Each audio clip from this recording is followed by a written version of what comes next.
Officials say someone came to pick up the woman who lives in one of the apartments. She didn't answer, so the person called 911. When police got there, they smelled smoke, knocked down the door. Firefighters say the fire wasn't big, but it did make a lot of smoke. There's no word on what caused it. A Salina, Ohio teen has died after she was tossed from a truck that was doing donuts in a field. The Mercer County Sheriff's Office says 19-year-old Olivia Nudie was sitting on a passenger's lap. At some point, she inadvertently opened the door and was thrown out. 4 other people in the truck were not hurt. Folks in Decatur lined up for the Californian Parade this evening. That annual parade winds through the streets of downtown. It features costumes and local bands. One mother and father were surprised when their daughter, who has been serving overseas, showed up as the parade's grand marshal. Kids in costumes went door to door tonight collecting all kinds of sweet treats. People in one neighborhood hosted a trunk or treat event on Cambridge Boulevard. It was a fun place to celebrate Halloween and a way to keep kids safe in one area for the evening.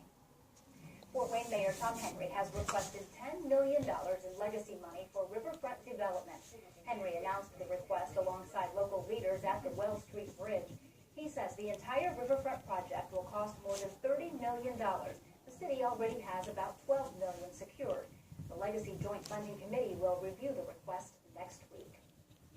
Kroger and the Community Harvest Food Bank are donating thousands of food banks around the area. The donation is part of a program called Hatch, and organizers say it makes a huge difference to those who are hungry. If you would like to donate to Hatch, you can do so at any Kroger store. The company will match any donations made through the end of the year.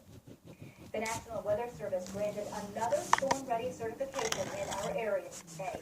Defiance County's emergency officials proved they are able to handle severe weather in their community. Just within the last week, Allen County has many storm-ready supporters. Those are businesses, but the county itself is not yet certified.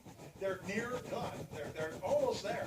It's just the little pieces, and we don't want to just rubber stamp and say you're storm ready just by filling out paperwork. Monday, Defiance County officially became storm ready, thanks in no small part to Julie Rittenhouse, the county's EMA director.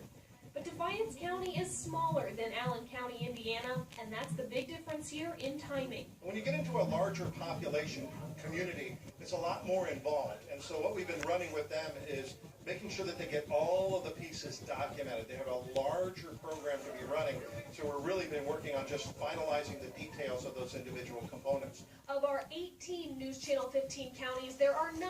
Now.com and search Defiance County, now storm ready. Reporting in Defiance, Hannah Strong, News Channel 15. A Florida judge has ordered the city of Orlando to release the audio from a series of 911 calls made by the Pulse nightclub gunman. But the judge held off on ruling on the hundreds of other calls made by the victims of the massacre. CBS News' Kenneth Craig has more. Emergency 911, stop going. You're reported.